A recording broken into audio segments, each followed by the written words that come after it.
What's going on, people? We are Tottenham TV, back here for some more content for you guys. And what we're going to be doing today is reacting to Daniel Levy's quotes in the Cambridge Union Q&A, which was uploaded to the Cambridge, I think, Union YouTube channel, last night. And yeah, it's quite long-winded.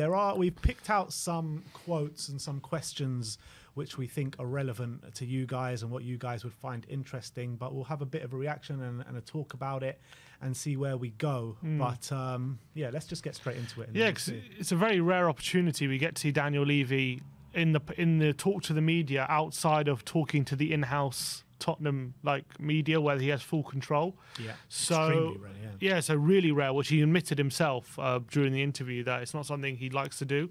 So it was an interesting opportunity. The whole interview is 42 minutes long. It is on the Cambridge Union YouTube channel, so check out the full interview. We've only selected out the parts relevant to Spurs because he did go into a whole different thing, so we're not going to go through it all, but we picked out all the relevant Tottenham parts. So and I guess we'll react to some of his quotes and see if we agree with a lot of what he said. Yeah, I imagine. I mean, to be honest, yeah, I haven't properly watched all the way through it. I have seen a lot of clips and watched the majority of it, but I haven't watched the whole thing from start to finish in its entirety yet. But look, let's get into it and we'll see what we gather from the quotes. All right, well, the first opening question was, has working in football and the club you support always been a dream of yours? He said it wasn't a dream. I got into football purely by accident. When I left university, it wasn't something I went into football. Football, I actually went into investment banking, and it was through that I got into football. So kind of, in a way, not admitting, but you remember those quotes when that circle sometimes from his first ever program at Tottenham saying, not first ever program, when he did an interview saying this is not passion related, but it's just a purely investment. Those kind of follow on from that. And the next question was, talk us through how you worked at the highest levels of business and then thought about purchasing Tottenham. And he goes into how whether Enoch came to acquire a minority stake, but I guess the important thing here is I came up with the idea to try to create a sports media company. So we bought a portfolio of soccer clubs around Europe. We had 6 different clubs, and one of them happened to be a minority stake in Tottenham. However, we had a problem with UEFA, who told us that all these different clubs couldn't compete in Europe together because they had they owned too many. So their share price plummeted, and they decided to put all their eggs in the Tottenham basket essentially, and they got rid of all the other clubs, and they just went to Tottenham. We decided to increase our shareholding. I had no intention at the time to become involved in the day-to-day running of Tottenham. It was purely at the time an investment opportunity. Then I realised to really maximise the opportunity and to have an influence over the success of the club, I really had to get involved, and this is what happened. So he decided. What we're saying is Daniel Levy is opportunistic, basically, which we already know. You know, opportunistic in terms of falling into the footballing world from being in investment banking, not being planned at all, not being planned to do the day-to-day business running of the club as well, kind of fell onto that. And we're seeing that kind of follows him in the transfer window as well, very opportunistic. I think that's a good analysis, and I think as well, it also goes to show that going into this, obviously he says he's a football fan, but I don't think he was like it doesn't come across as if he was like mad about football. It just seems as though he kind of liked football a bit, and when he got into this, and it just seems as though he's come into it definitely business first, which we know that, which maybe leads us to why some of his footballing decisions have been very, very questionable. I kind of feel like, from what I gather from Levy, he's one of these guys who would probably check the results on a Saturday afternoon, but not actually watch every single game, live and breathe the sport. You know what I mean? Just something like that. Yeah, and you would have thought exactly, and you would have thought if he was a football fan, and he's invested in this company, he immediately would want to get involved, in running the club. He said at the beginning, I wasn't intending to initially, I just wanted to invest in it and whatever.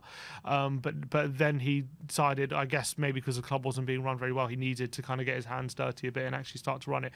But that's why when he's taken charge of it, it's definitely so business oriented. And then the football side, as much as we have improved since he's come in, it's still there's a lot of decision making. Football side is not great because I don't think he comes from a place of football. Yeah, and to be honest, none of that so far is anything that we don't know. No, but it's just confirming it, isn't it? next question says, in that 22 years that he's been in charge, what has been the proudest achievement on the pitch? And he said, we had a meeting a couple of weeks ago with all our about 750 staff that we have working for Tottenham. We got everyone together and we put up a picture with lots of trophies in it. I'm not sure if it's trophies under his tenure or not, but he says... well, clearly not, because there's only been one trophy under his tenure. He said, it is about winning, but winning depends on the amount... winning depends on the moment in time you ask the question to various people means different things.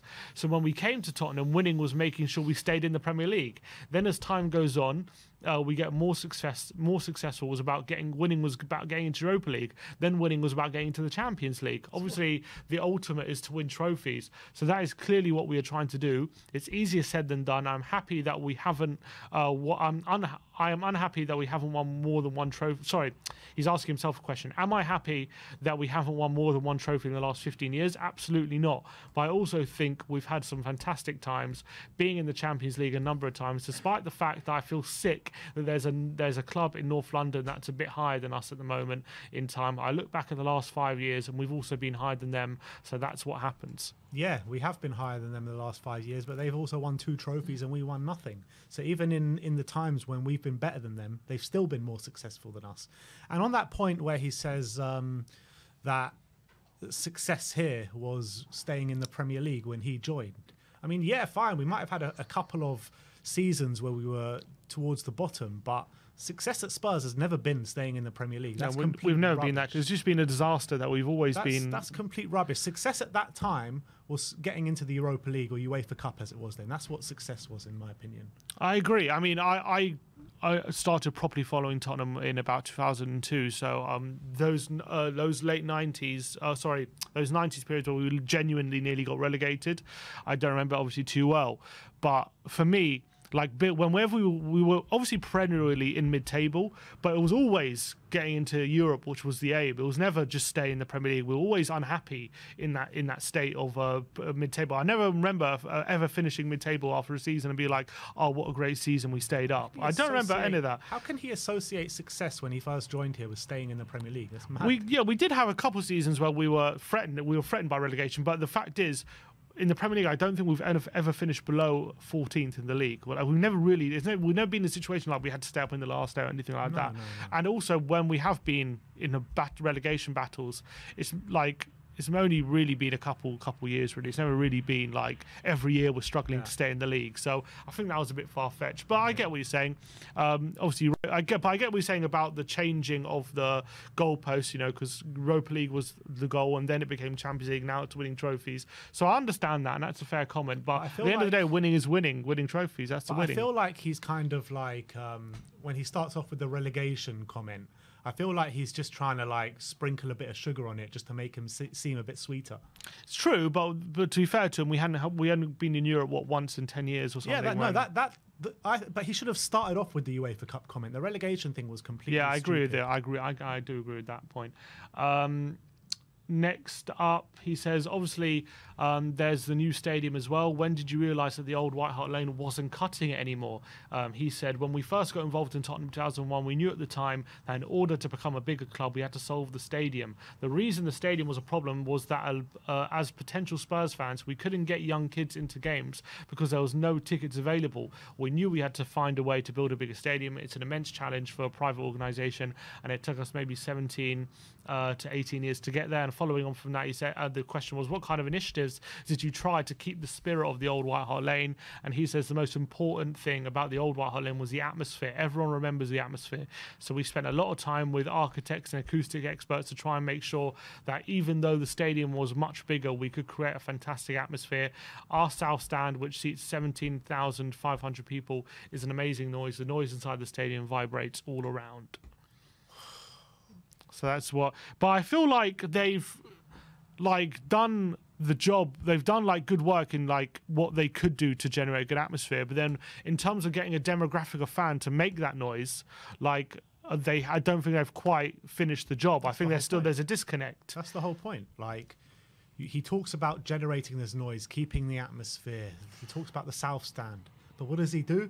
He plots corporate all the way in the middle of that south stand, so that completely defeats the purpose of the whole thing. And when he talks about noise generating out of that south stand, I mean, it happens from on the occasion on big games and North London derbies and stuff like that. But it's not like, I remember going back to White Hart Lane in the Martin Yole days when it was week out, week in, week out, absolutely banging atmosphere. The Harry Redknapp days as well was a bit like that. But maybe that's just the way football fans have gone, and the culture in this country has gone. I think that's part of it. That's part of it. I'm not too sure, but like blotting corporate, bang in the middle of that south stand, it ain't going to help anything, I'll tell you that. Is the south stand the most expensive season tickets, or is that in the west and east? No, west and east, yeah. West and east. But still, that's what, our one's what, £1,200? Our ones are 12, but if you want to get in the 1882, which is the corporate... that's right in the middle of the south. Yeah, that's just literally like 10 rows in front of us or something, or 5 rows in front of us. Because we're a bit to the side, yeah. Yeah, but it goes all the way through the middle. If you want to sit there, I think it's £1,000 more. £1,000 more? You know what you get for that? You get, I think you get maybe a padded seat. I'm not sure if that's the case, padded seat or not. I can't remember. But you get a program, and you get 2 free drinks for an extra £1,000 a year. That's crazy. And an exclusive bar that you can use. But like, if you go to, like, for example, Dortmund and stuff, like they've got amazing like wall of sound, like this yellow wall, and I think it correlates to the prices they're paying, because you can get younger demographic in that wall because of the price that they can afford to go. Yeah. And at Tottenham, if you're paying £1,200 for a season ticket, you're not going to get many young people who can afford it. But it seems as though that message has been lost a little bit, because he said when he first came to Tottenham, he needed to figure out a way to get younger fans in the stadium. We don't have a way to get younger fans in the stadium. We have the most expensive. We'll just have more seats. Ticket prices, yeah, exactly. We've got more seats. We've got rising costs every year, apart from obviously it got frozen this year. But how are in this day and age, with the cost of living crisis and everything like that, how are young fans supposed to be able to afford the same amount as maybe like a 30-year-old or a 40-year-old is supposed to afford? It's just not. It's not realistic. And then the funny thing is, actually, the concessions that we'll get into, I guess we'll get into in a minute, but concessions only up to 16, but the demographic we need to be actually getting is like 16 to 25, like in that demographic of people really starting the chance, because under 16, it's not going to happen as much. We'll move on. The next question was, the stadium came with a large price and a debt for the club. Is that something you're concerned about? He says, debt isn't really a problem. Anyone that understands finance, providing you can match the long-term income streams to long-term debt, it's financed properly. It's not a problem. The fact that our debt is basically a 30-year mortgage, it's at a very low interest rate. It's not a problem at all. But look, I think for me, I agree with that. And I think as a shrewd businessman, Daniel Levy, he's always going to get good rates on these things. And I think he has done a great job in terms of not putting the club in a terrible position financially. But then they can't use that as an excuse, when to not like push on financially, I guess, an investment in the team. I think they did use it as an excuse for a time, but I don't think they are using it as an excuse anymore, to be fair. Like, as much as we want to, go in hard on Levy and talk about his where he's gone wrong and his flaws, yes, there are flaws in recruitment and the specific players that we're bringing in, but is there much of a problem with the amount of money that we're spending in the last couple of years? I don't think so. No, I think it's not. It's true. It's not like the amount. It's just how we go about our business, not going for our first targets, like missing out on targets because he's stubborn in negotiations, that kind of thing. But in terms of like actually spending outlay, it's not too bad. It's not too bad. It's not too bad. It's not like people still want to use the argument that we used like 3-4 years ago about net spend and about not spending enough and 3 windows out buying anyone. But that's not the case anymore. No, it's changed. It clearly has. It'll be blind to say it's not changed. Next question says, when you took over Spurs, it was valued at just over 100 million. Now it's one of the top 10 most valuable clubs in the world, with the latest valuation by Forbes of around 2 billion. What do you attribute this financial success? He says, when you're building a club and you're building a long-term value, I would say there's a number of ingredients. One is profitability. Some clubs are valued at a lot of money that aren't profitable, so revenues become important. Physical assets, success on the pitch. There's no one aspect. You need them all to come together. That's pretty self-explanatory. Nothing too much to note there. He says, you've been described as more painful to deal with than a hip replacement. How would you describe your negotiation style? He says, first of all, that comment came from Sir Alex Ferguson, who remains a friend to this day. All I was doing was protecting the interests of my club. It shouldn't be seen as a negative, the fact that I want to maximise the price for the benefit of the club, because all the money goes back into reinvesting. And then he was asked, so do you actually think you're more painful than a hip replacement? And he said, maybe. He's definitely more painful than a hip replacement. I think people do criticise him for his negotiation tactics, and I think I can understand that.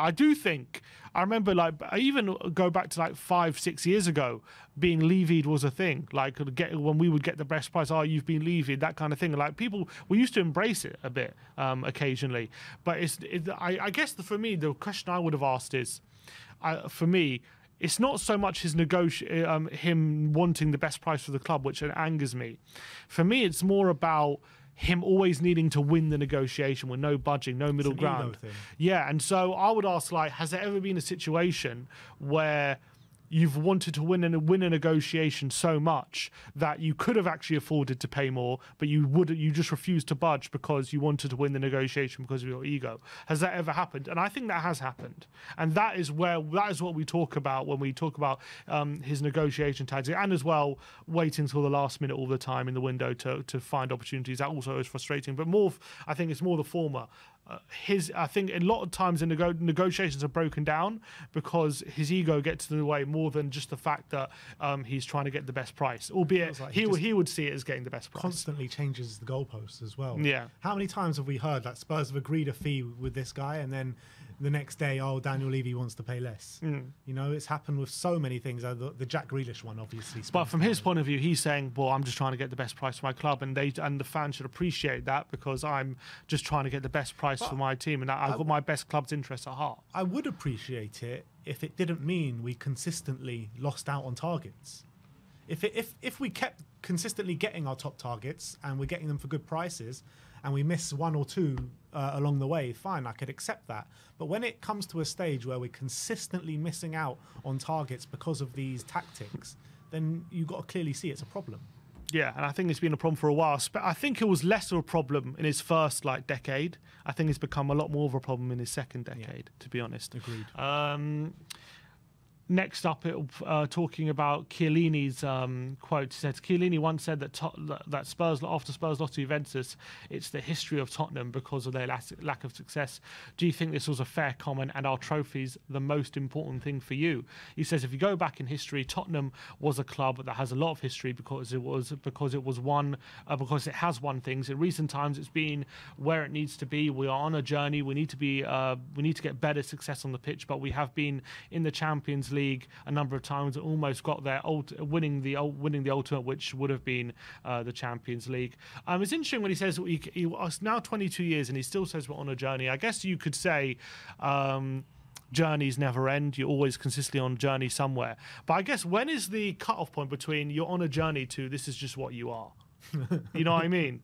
And I think, have we not hit that point that this is just Tottenham, and is it ever going to change? Or could he have the argument like, look, we've just moved to the stadium, we're still on that journey to where we want to be, which is, finally winning trophies consistently or competing trophies, and we're still on that journey? Or are we, after 22 years, can you just say, look, it's been 22 years, this is just what we are? Yeah, feels that way, to be honest. I mean, you'd be hard-pressed to find a Spurs fan to actually believe that there is a long-term vision here, and we are going to go on and win Champions Leagues and Premier Leagues and consistent cups and stuff like that. But when you look at the way Spurs are being run, when you look at everything altogether, I think it's just safe to say, this is where we're at, this is what we are. Yeah, and unless he can seriously change, which he does, which, to be fair, he doesn't seem like he wants to change, from what we're listening to.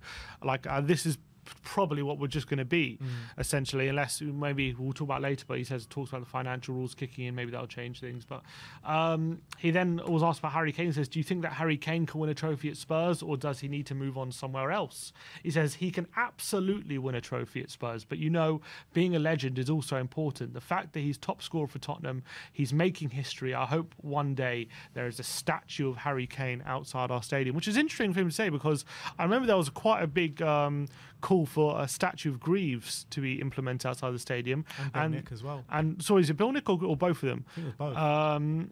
And especially after Jibril Greaves passed away, I think there was definitely a push at that moment. And they didn't. There was a club. I don't think it was a statement, but I think there was one of the club's hierarchy said, "We don't do." The supporters trust put that question to them, didn't they? Yeah, and didn't the club say, "Look, we don't do statues," kind of thing. Like that's not what we're just not. I can't remember their excuse. They said they don't want those lines, though. Yeah, well, like we don't do statues, essentially. So it's interesting to hear him say, "Actually, we would like a statue of Harry Kane outside the stadium." You know what this is? What PR? No, this is the last throw of the dice. To try and get his game. Yeah. He's like, you know what? If you sign that contract, you could get a statue outside that ground. Yeah, maybe that's a Hail Mary kind of thing. I think so. Could well be. And he obviously makes a point. Being a legend at a club is like important. It's undervalued, I think, in the modern game. Just staying at a club and being a legend, but. We all know we've spoken out to death. He'll want trophies. Whether I think the most thing is the most important thing is he has to feel like he can win them here. And if he doesn't, he will want to move. And that's the end of the story. When he says, "Oh, of course, Harry Kane can win a trophy," I mean, he has to say that. Yeah, of course, he's not going to say no chance. Looking back at your next question, looking back at your decisions over hiring and firing managers, how difficult has that been for you? He says, I think as far as manager is concerned, that when you come into manage a football club, it's part of the game, it's not personal. We're in the business of winning, and if they don't win enough games, then they know their job is on the line. They're paid very well for that, so that's just how it is. It's not personal. All the managers that have left Tottenham, I'm either still in contact or they've come back to games. It's not personal. Yeah, I mean, I don't really have too many comments on that one. I'm pretty simple and straightforward, to be honest. Yeah, I think the more interesting stuff actually on managers comes later, and we'll get into it.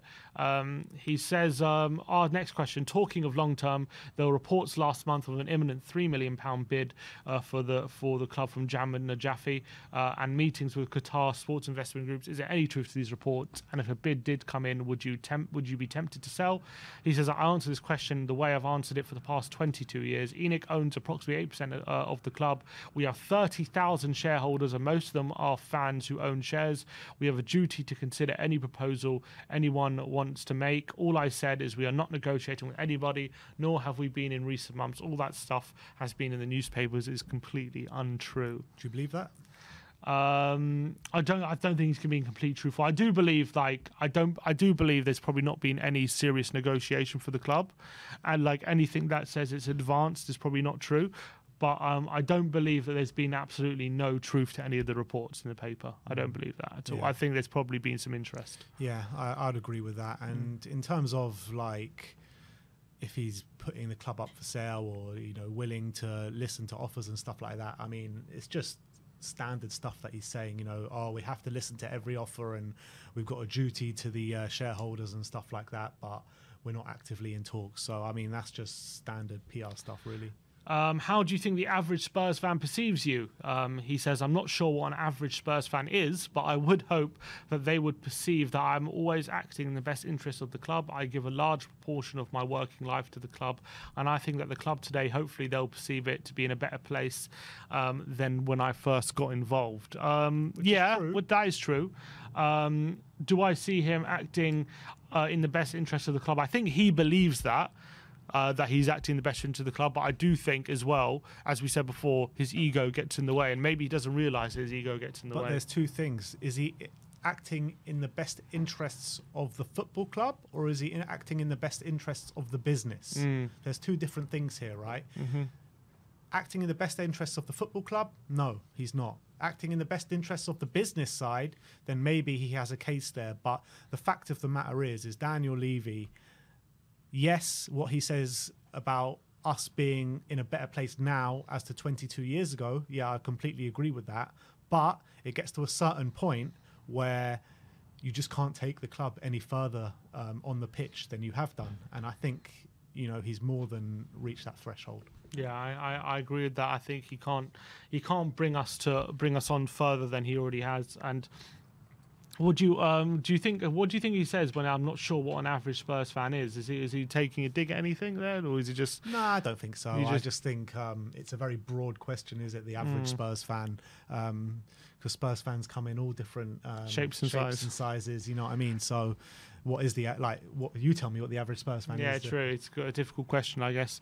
I guess there's a difference between average Spurs fan and maybe average match-going fan. That's maybe easier to quantify. Next question. I think this is when they opened it up to questions from the crowd. He said this question was: Spurs have some of the most expensive season ticket prices in the world. For young people, do you think those prices alienate people, and how is it justified? He responds saying, ticket pricing is a very complicated subject. Firstly, there's a conflict between ticket pricing, having the best stadium in the world, and also wanting to win on the pitch and pay high transfer fees and high salaries to get the best talent. In an ideal world, you would like to have very low ticket pricing and to have the best players in the world and the best facilities. Somehow we have to find the right balance. The way we try to do it, firstly, we have concession pricing for a number of areas within the stadium for young adults and kids and the older generation. Also, when it comes to cup games, we try to price those competitively. So this year there have been lots of games at £20 to £25 and concession pricing on top of that. I guess the question is are they doing enough to strike that right balance to make this game more affordable as we have some of the most expensive in Europe? Or we clearly, I don't think, have some of the best players in Europe when you look at like Kane and Son, but like as a squad wise, we don't have one of the best squads at the moment. I guess when you put it like that, compared to maybe the prices we pay. But in terms of what he says about like what they're doing to find the balance, just concession pricing and cup game, like, is that enough? And also he's like saying concession pricing only in certain areas of the stadium, not throughout the whole stadium. And what is concession? Not in the south stand. And what is concession? In maybe one area of the south stand. But and what is concession? Is only up to 16 years of old and over 65. That's all it is. He did say young adults as well, so that makes me think that there might be a band of 17 to 18-year-olds, but I'm not sure on that. I've never seen it. I can't remember. I remember they used to be. Yeah. They used to, and then they took it away. I'll try and see if they have. But and you know what else they took away as well when moving into this new stadium? The 2 first cup games for free. Yeah. We always used to get the season first 2 cup games on the season ticket for free, and now we have to pay for them. Yeah, ridiculous. But you know, when you charge the most expensive tickets in Europe, you expect to see the most expensive brand of football. Yeah, but is it enough? Just say, well, we have some concession tickets here. No, it's not enough. It's enough. I mean, especially in like I said before, in this day and age with the cost of living crisis, with everything going up and up and up and up and up. You know, give something a little bit back to your fans. It's not going to hurt you too much in the pocket, if anything. So I don't see a reason why they wouldn't do that. And like, when you have the most expensive seats in world football, you need to be getting close to those levels, surely. You can't be just showing this stuff week in, week out. Yeah, I agree. And I think, I'm just trying to say, they have, a young adult, they do have a young adult band. I can't see what that entails, though. But there is a young adult band. That's probably 17 to 18 or something. 17 to probably early 20s, probably. Maybe must be early 20s. Maybe 21. I think that the pricing is very expensive. I don't think it has to be that high. And a quote always sticks in my mind when I think about the ticket pricing, and it comes from the Bayern Munich chairman. He says, if I increase the price of season tickets by £100 or whatever, I get probably another $1 million or $2 million in the bank, which you argue in a transfer deal for maybe 30 seconds, that kind of deal. But £100 for the average person is a lot of money. So I would rather decrease it and help the average person rather than have an extra 1 or 2 million. And that's the completely correct way of looking at it. Yeah, and I feel like Levy is not the same in that aspect. Definitely not. Definitely not. For fans going to away games, there needs to be a new system in place with loyalty points. There are loopholes. Have the club considered this and maybe a partial ballot system? He says the answer is, well, we're not working on any change in the system at the moment, but the point you're making is valid, although some people would argue that, and I think the official supporters trust argue, that if you've gone to a number of away games, you accumulated points and you should have the priority. Yeah, I mean, we can look at this one a bit more selfish because obviously we're of that band that's got high amounts of loyalty points and can go consistently to every away game, right? But when you go to away ends, you see the same faces every single week. Yeah, a very much an older demographic as well. And I'm thinking, like, as much as I want to sit here and be selfish and being like, let's stick to this, same principles, and so we can go every single week and reward the guys that go every single week up and down the country, away around Europe. But it makes me think, like, how are the younger demographics supposed to get into this elite group? And they're the ones that's going to bring the atmosphere. And it's no surprise to me that in away games we've seen a drop off in atmosphere. Okay, there's been the odd away game which has been really good. But on a general rule, it is dropping off a little bit. And maybe that's a key thing to it.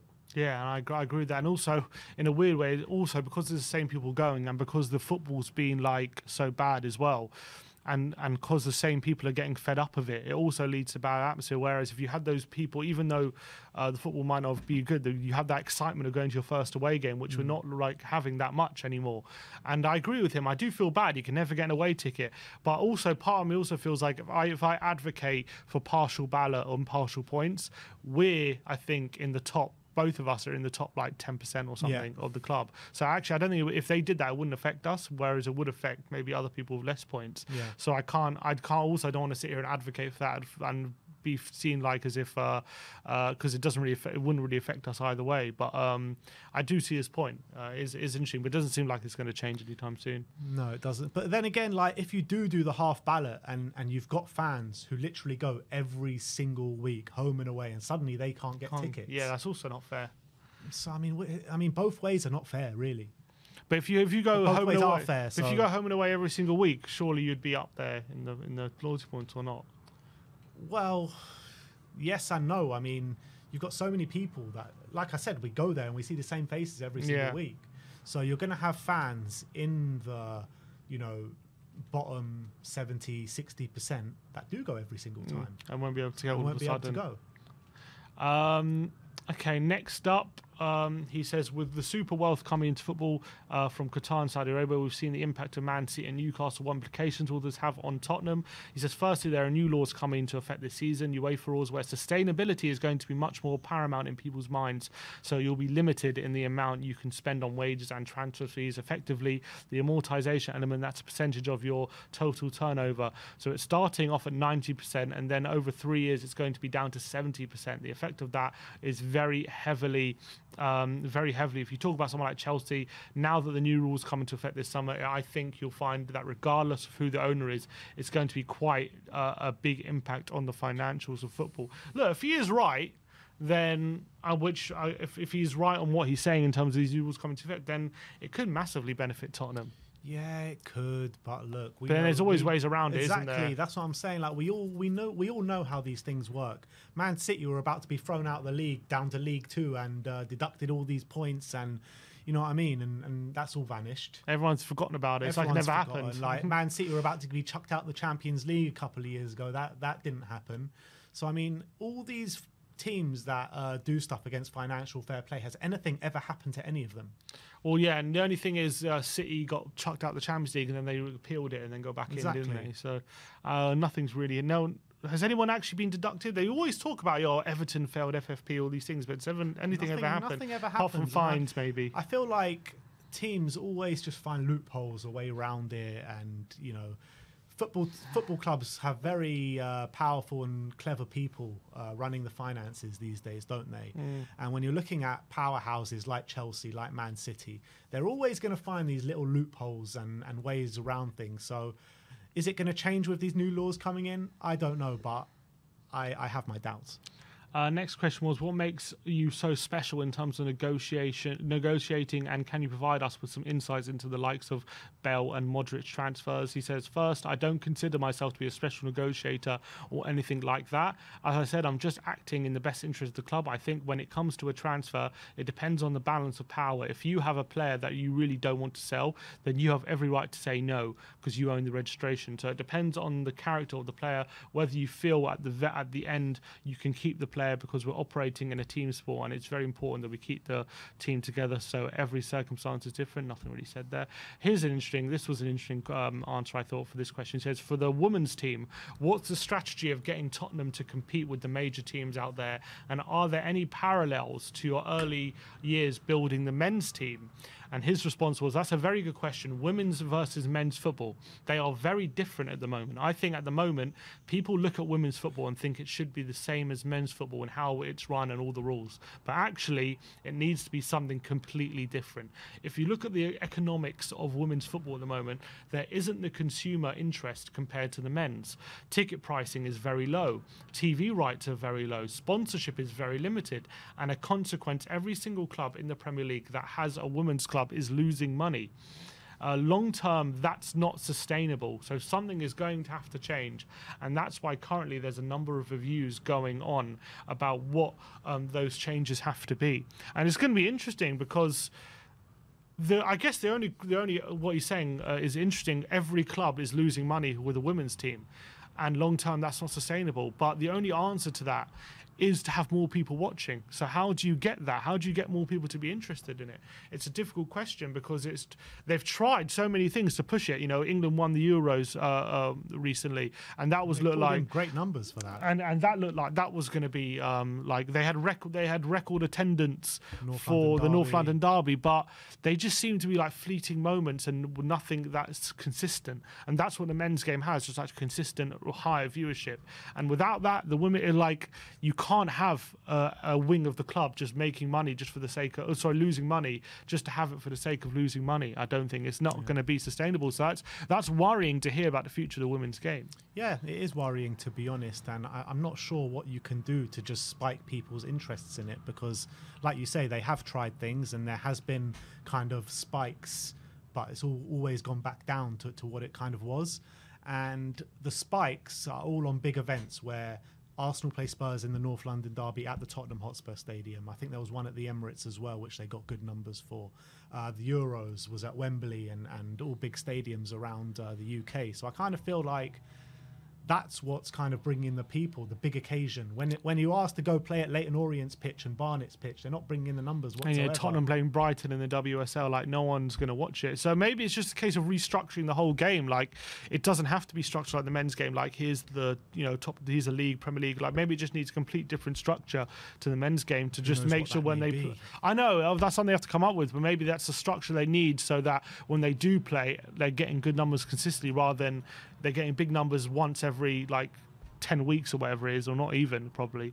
And it's worrying because as you said, you can't carry on with that's losing money every year. It's not sustainable. Like at the moment, the women's football, what it's good for in terms of attendance, I've been to quite a few games over the past couple of years, big games and small games, and it's like there's very much a family feel at these kind of games. When you go to Spurs, sometimes there's that kind of like gritty feel and like nastiness, a bit of nastiness, but you don't get that at the women's game whatsoever. There's no real tension. You know, you've got fans sitting together. But in a way, isn't that what makes football? That's that tension. That's what I'm trying to say. Oh right, okay, that's fine. I thought you were saying as a positive. No, I hear that. Yeah, I'm trying to say it's like a very much a family feel where a lot of young kids there, a lot of young girls, young boys, getting their first sights of football and stuff like that. But they're not actually getting the pure emotion that goes with the men's game. The stakes. The stakes. They're not as high. No. That's the problem.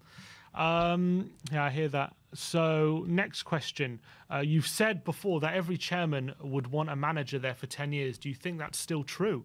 He says, I think every chairman dreams of that. I think it's very, very difficult in the competitive nature of football today that you have continuity of a manager over a long period of time. If you look at the continent, it's difficult. It's different to how it is in England. In England, we all dream of having managers for 5, 6, 7, 8 years. In Europe, in other countries, coaches are appointed for 2 years.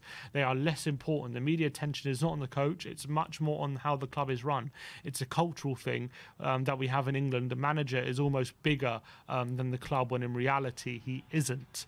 And then following on from that, the next question was, with the recent appointments like Mourinho and Conte, they are proven winners, but most fans of clubs will say they have a shelf life of a good season before they run out of steam. So was that what you were hoping for with those appointments? Did you want those early seasons of success and then them moving on? someone. He says, I think whenever you appoint a coach, you're employing someone because you think they're going to make you win. You don't appoint them with an intention that's only going to be for 1 year or 2 years. You hope it turns out to be long term. All I would make the observations that in Europe, coaches are only appointed for 1 or 2 years, whereas in this country, we're obsessed with when someone is appointed and only have a 2-year contract. Then you ask the question, how are you only supposed to succeed with only a 2-year contract? It's interesting because that's the kind of what Antonio Conte was alluding to a few months ago when he was saying, oh, why is it always coming on the manager? Why is it always coming on the manager in Italy? The chairman has to come and speak to the camera and tell, the fans what the issues are and answer these hard questions, where in England it just falls on the manager every single time. And it's kind of the same thing as what Daniel Levy's talking about there, which is interesting. Yeah, but he kind of also implies that he's not so he would preferably want a long-term manager, but he's not that interested. He doesn't think it's important to have it. It feels like that he's saying he's comparing it to the continents. Look, in these other continents they only have 1 or 2 years. It's perfectly normal to have a manager for 1 or 2 years. It's not something that we should we preferably want a long-term manager, but it's not something that's essential. But then you look at the top clubs at the moment in the Premier League, or the most successful teams in the Premier League right now, in City, Liverpool, Arsenal, they all have managers in long-term as long-term appointments at the moment. And I think that is something which we did have under Pochettino, which unfortunately he chucked away. But maybe that's something he shouldn't have. We know he shouldn't have chucked away so easily. But then that's something he should be definitely thinking as an essential thing, having a long-term manager, in my opinion. Because I think in the clubs on the continents, I know they change manager a lot more frequently, but I think in England you can see the most successful ones are the long-term ones. Yeah, absolutely spot on. And when you're looking at Spurs, it's no surprise that our most successful manager in the Premier League area was our most longest serving one. The fact of the matter, obviously, if you do well, you stay on for longer. And Daniel Levy is too rash with sacking his managers way too often. The sacking of Maurizio Pochettino was close to criminal, to be honest, when you look at the whole picture about him wanting a rebuild and all the things that he was asking for.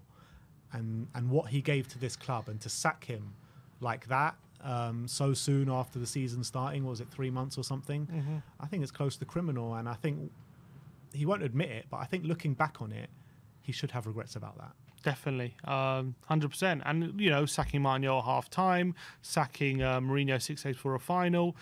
He also sacked Harry Redknapp just after getting top 4, even though I know he missed out on it of Champions League, but he still got top 4 that season. A few occasions where maybe he didn't really have to do it, make the sacking, but he did make the move, where we could have maybe gone for long-term. Whereas you're seeing other teams other teams right now where they've gone through struggles, but the management have allowed them to struggle to turn it around. Whereas whenever we hit a struggle, it's like, bam, he's out. I only think there are 2 clubs in this league that are set up for short-termism, and that's potentially Man City and Chelsea. I don't think anyone else in this league is suited to just having a manager for 1-2 years. Exactly. It's just not how it's really done. Not the culture is different, but it's different for a reason.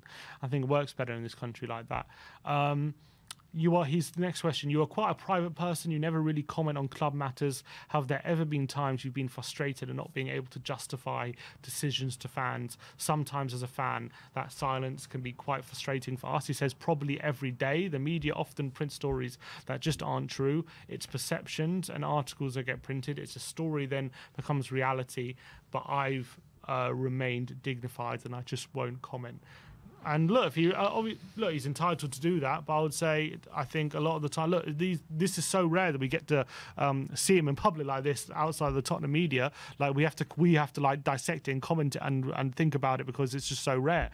And so I would say to him that we should hear more from him. We should hear better communication, because I think a big part of the issue that a lot of people have with the ownership is because they don't communicate. It leads to speculation, and that speculation, as you said, becomes reality. And if they put the record straight, then I think the relationship between the chairman, the boardroom, and the fans would be a bit better.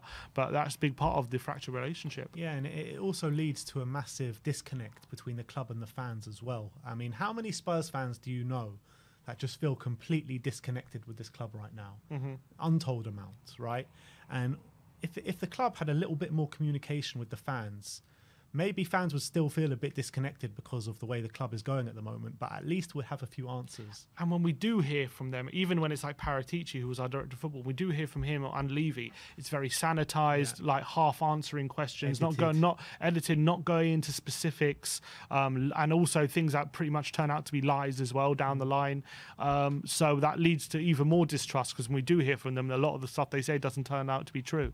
And by the way, we did notice a few cuts in this video, didn't we? There were, and also, I didn't say it before, this video was largely unedited, but in very specific questions, there did seem to be cuts. So I do wonder what was cut out from Levy's answers, and what the club probably, I'm sure they went over this like a fine-tooth comb and cut out things that they didn't want put out to the public. And I'm sure it's probably Levy being maybe too honest or something. I don't know, I'm just speculation, but there were some cuts in this. It could have just been an editing thing, but I thought it was interesting. Yeah, it didn't seem like it, because the whole thing just seemed to flow, didn't it? And there were just a few random cuts throughout the episode. Yeah, agreed. Next question. There was plenty of highs. Then a friend messaged me today saying the moment things started to go downhill was Pochettino's book, A Brave New World. Did you sanction this book? And did he discuss it with you? It was obviously a book by a current manager about current players and was seen as controversial. He says the answer is we did know about the book. It was his choice to do it. Some people would say it was a good thing. Some people would say it was a bad thing, but it was his choice, and we clearly didn't stop it. Yeah, I mean, whatever. I don't think the book... Have you ever read that book? And I've read the whole thing, no. Neither have I. But I've obviously known a lot of the quotes and things that he said in it. I can't remember when that was released, like 2018, I think, probably. Yeah, 17, 18, around that time. Yeah, I don't think that was the reason. I wouldn't put that down to the reason as anything. That's not just, at all. yeah.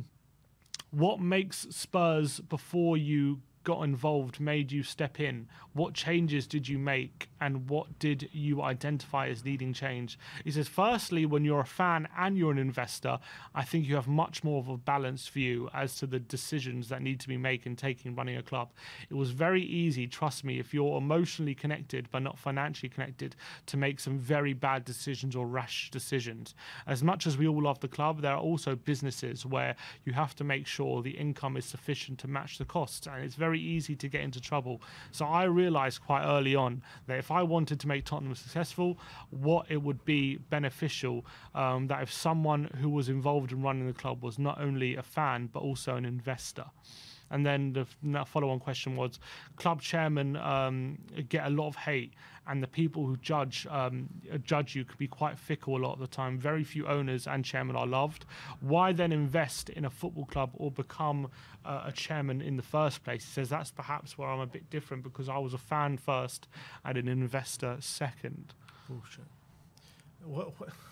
I don't think he was ever a fan like we were a fan. I mean, it depends how he defines fan.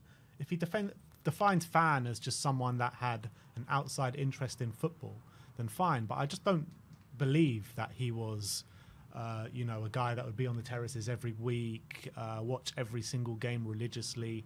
I feel like it was just an opportunity that arose, which he alluded to earlier on in the interview.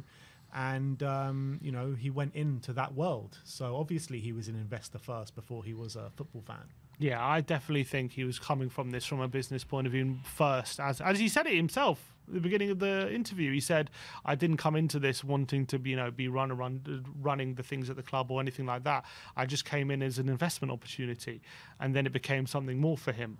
I don't think he came into this with a fan's point of view, and you could argue in a way that can benefit as well, because you see when there are owners who have been fans of their clubs, and then it's gone very wrong because they make stupid financial decisions, and of course that's a benefit for us, but I don't think he's at all come into this with a view of a fan of Tottenham Hotspur, in my opinion. Maybe he's grown to obviously get more invested in it as being a chairman of a football club. You naturally would, but I think at the start definitely wasn't the case. It's all about balance, right? You need to strike a fine balance between the business side and the footballing side. And he's saying as a fan and an investor, that's the right balance. But it's not, clearly, because there's no success on the football pitch. So how can it be the right balance? Show me the proof that it's been the right balance, because he can't. Well, I guess he would argue the financial state of the club is in a very good state, and we've improved when it comes to going from a mid-table team to European team to fairly consistent Champions League team. What's changed apart from that one Champions League run? what's changed since we first broke into the top 4 under Harry Redknapp to now? And how many Nothing. years has Just that being been? able to. 2010. Nothing's changed, but we've able to say keep our position in the top 6 for many years. Where maybe you've seen teams like Villa, who had like a few years in the top 6, then completely dropped off. And Everton as well.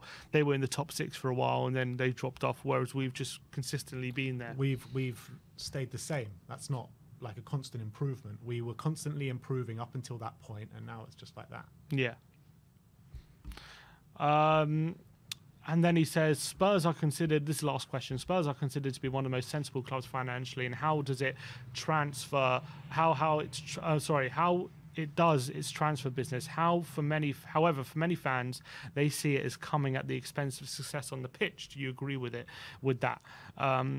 He says, my starting point is I don't agree with it, because if you look at the amount of money Tottenham has spent on new players over the past 5 to 10 years, and you compare it with certain other clubs in the Premier League, not only have we exceeded those clubs, but actually some of those clubs may have been more successful than us on the pitch, and we've invested more than them.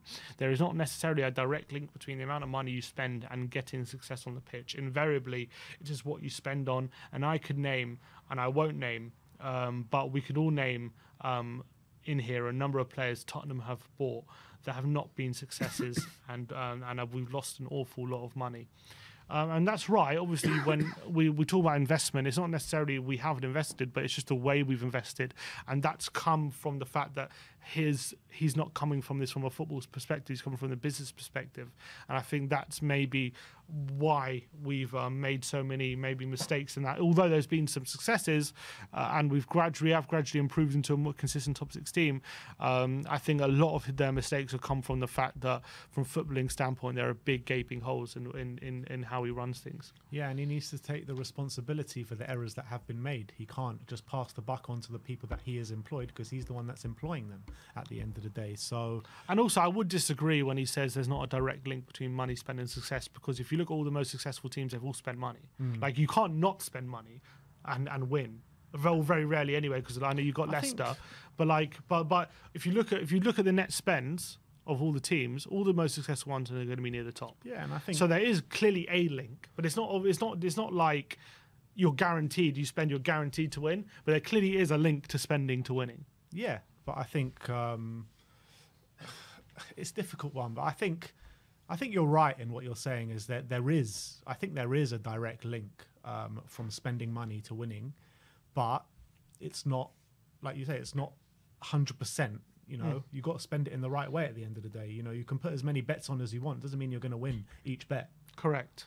No, I agree, obviously. And I guess that's why you got to do things properly. And I think a lot of the time when it comes to recruitment and how we've gone about spending money, we haven't always done it in the best way. And that's really hurt us. And I think that's due to the fact that Daniel Levy is not really a football person, in my opinion. And it kind of like, when you look at what Spurs have spent, every time we spend big money, it always ends up in a failure for some reason. And he needs to take a big accountability for that. It's not about, we're not complaining here about the amount of money that we're spending. We don't mind the amount of money that we're spending at the moment. Although there were periods where there were periods, but I'm just talking about in the last 2-3 years. You know, we're spending a good amount of money, but it's the way we're spending the money. That's where the direct correlation lies. Agreed. Well, that is his whole interview, which was, look, it was interesting. What I would argue is there's nothing like groundbreaking or like going to be like revelations in this.